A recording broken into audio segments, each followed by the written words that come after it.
But let's get Jordan Horrobin in here from NorthStar Bets. Jordan, I'm sure you heard this conversation. Do you support multiple teams? Please tell me you don't.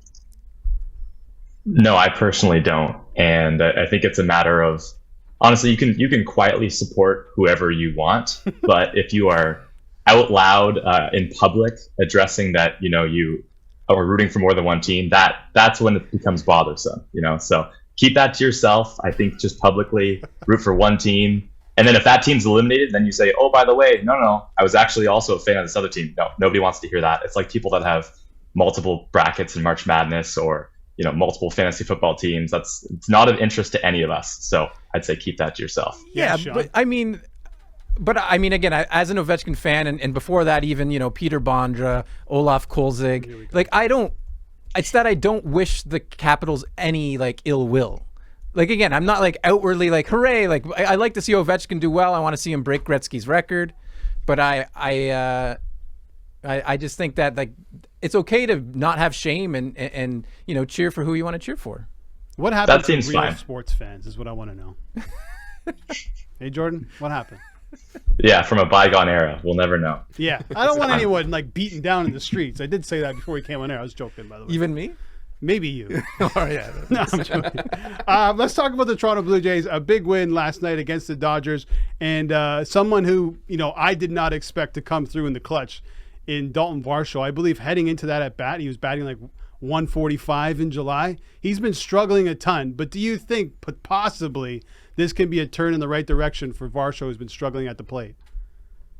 Yeah, we can't totally rule that out. I do want to put a little bit of cold water on it. It was a single to right field that Jason Hayward misplayed, and the bases were loaded. And I don't know how Witt didn't score from first on that, to be honest. But still, it's about as cheap as a double can get. Which, hey, Varsho needs that. So it's great that he got it.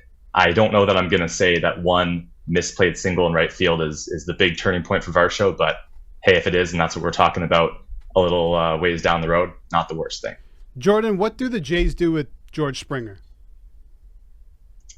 What do they do with George Springer? Well, they probably keep playing him. They probably keep paying him.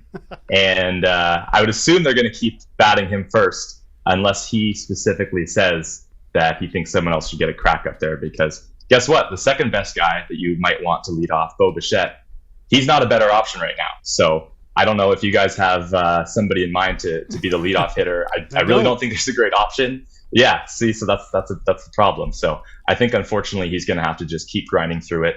The big thing with Springer that I've noticed right now is his really inability to hit sliders, and it's not something that we've seen to this effect really in a lot of years.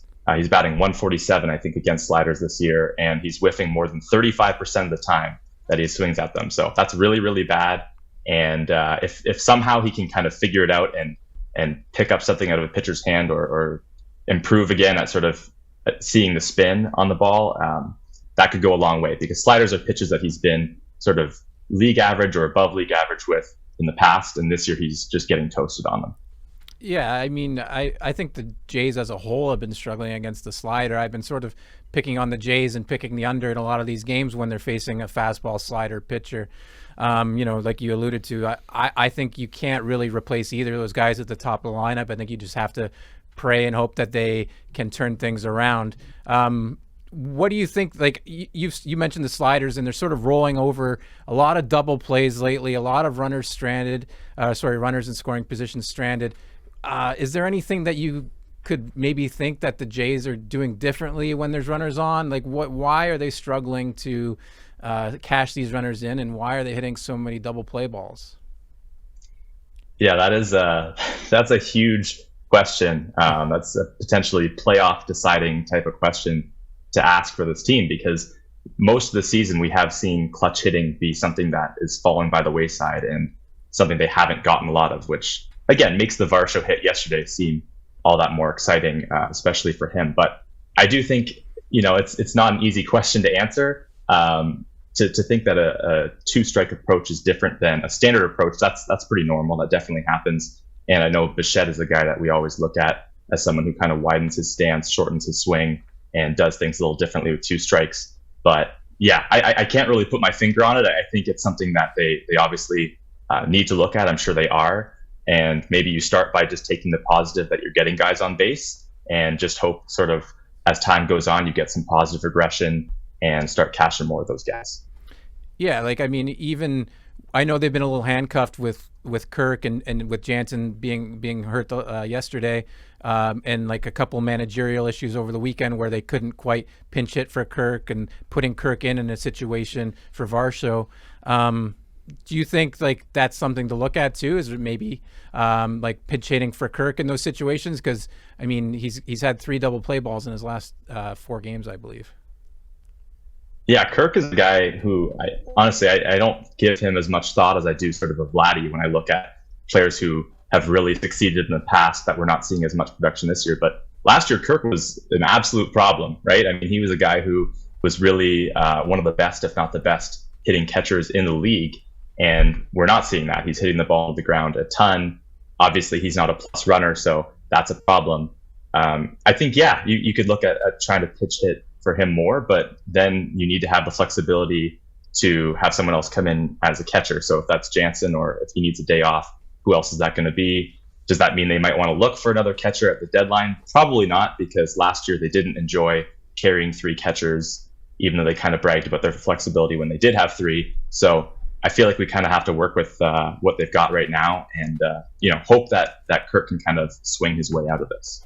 We're speaking to Jordan Horrobin of NorthStar Bets. Jordan, so Michael Grove yesterday started for the Dodgers, and I just want to get your take on this. So between the 4th and 5th inning, he had to go and change his pants because he talked to the umpire, and the umpire said, "What's that dirt? What's that substance on your pants?" And he said, "Go out and change your pants." And he came back and got absolutely lit up. Can somebody explain to me, if you have an answer, how he can be allowed to go and change his pants with a specific substance on his pants, come back, get lit up, and still be allowed to be in the game? We'll let you help it. So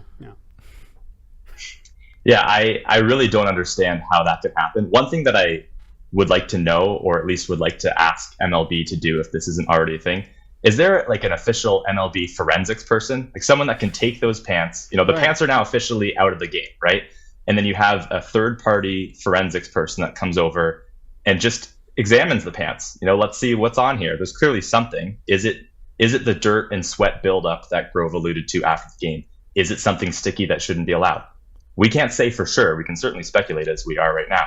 But if we had a third-party forensics person to come in, do some science stuff, and figure it out for us, I think we wouldn't have to ask these questions without getting an answer, and it would add some intrigue, I think, to the game. Yeah, some of these decisions make no sense to me. This happened with Clark Schmidt back in May with the Yankees. He was asked to go wash his hands and was able to pitch. Scherzer was asked to wash his hands but came back and it was still pretty sticky. Yeah, I think the umpire said it was the stickiest hands he's ever felt in his entire career. Yeah, no, Jordan, can I come over and examine your sticky pants? We've got, yeah, you're right, Albert. I mean, we've got Domingo Germán, right, who had an issue in April with the sticky hand, and they asked him to wash his hands. And then back in May, a second violation, and they then suspended him. That's probably what's going to happen with Grove now, is that the umpires are sort of on the lookout for him to maybe be a repeat offender, because I think you can't really suspend him if you're not 100% certain, which is, I think you're absolutely right. Somebody should take a look and see what is on the pants. I just think it's the next step because they're doing a better job, but if it's sort of inconsistent in what they're doing, then there's going to be an issue. So that's what I think, is that they're going to have to just watch him more closely. Let's move along though, and on to how do you think that John Schneider has been managing the Blue Jays lately? Because we've seen him give a couple pitchers a quick hook. We've seen some issues with, like we talked about, Kirk rolling into double play balls when maybe you could have pinch hit for him. How would you assess what he's been doing lately, especially with the pitching staff? Yeah, I mean, I'll start by saying that I think any error or perceived error from a manager is almost always going to get more airtime or have more light shone on it than something good that the manager has done that we may or may not even notice. So it's not me totally coming to Schneider's defense, but I do think it's always going to be easier to pinpoint maybe a pinch hitting decision that didn't work out or that maybe he should have made, or a quick hook on a pitcher that, then the bullpen ends up losing the game, that sort of thing. So it can be really challenging. We also aren't always certain of kind of where guys are at in their season health wise. But with that said, I mean, it is important to kind of try to hold these guys to account and look at where Schneider's at, since he's now over the 1 year mark of having taken over for Charlie Montoyo. So I think overall he's done fine. I don't think managers honestly have a huge effect on a game to game, I should say, because a lot of it is just how things play out on the field. Obviously, pitching decisions are one of the biggest ones that it comes down to with the manager. But he's managing health with guys, and we don't have the full reports on kind of how guys are feeling game to game. So I think he's doing fine, and unless something really glaring stands out, he's not someone that I'm really too worried about. Jordan, so we're going to get one more Manoah outing before the August 1st trade deadline. If you're Rox Atkins, do you need to see any more from Manoah, or are you just going right into the starting pitchers market for the trade deadline? I mean, I wish we could see something from Hyun-Jin Ryu, right? That's a guy that obviously has been doing well in the minor leagues, and it was said, Schneider, I believe, said the other day that it's now unlikely that Ryu is going to pitch in the Angels series this coming weekend. So at most, we'll see one start from Ryu before the deadline, and then again with one start from Manoah. It's not a big sample to kind of assess what you have in what is, as high end as a 6-man rotation and as low end as a 4-man rotation. So what do you do with that? It's hard to say. I do think kind of between Manoah and Ryu gives you a little bit of flexibility. If the Blue Jays don't add a starter, you can point to the fact that, hey, we have as many as 6 starters already, so why would we need to add somebody?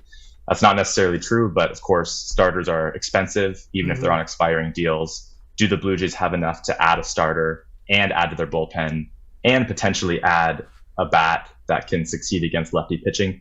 I don't know that they're going to do all those things, and I think personally adding a starter should be the lowest of the things on that list, despite how Manoah has been kind of shaky. Yeah, no, it's true. Listen, they're going to have potentially, like you said, a 6-man rotation. You can really trust 3 of them, maybe 4 if you throw in Kikuchi. So maybe it's actually not that bad. I mean, if you look at Manoah, and I said this earlier on the show, I think earlier this week, that he's looking like a bottom of the rotation type of guy. And if that's the production you're getting from him and you can trust 4 other guys, maybe it's not so bad. Maybe it's not so bad. I mean, the slider finally had some life last time out. That's pretty exciting. Gonna need to see more than that because, again, one start is not enough, I think, for us to draw any kind of grand conclusions, much as we may like. But I think it's a situation where you just need to see these guys. I really wish we could see Ryu more than once before the deadline, but such is life. Yeah, such is life. Jordan, thanks so much for doing this, man. We really appreciate it. Thanks a lot, guys. All right, Jordan Horrobin of NorthStar Bets.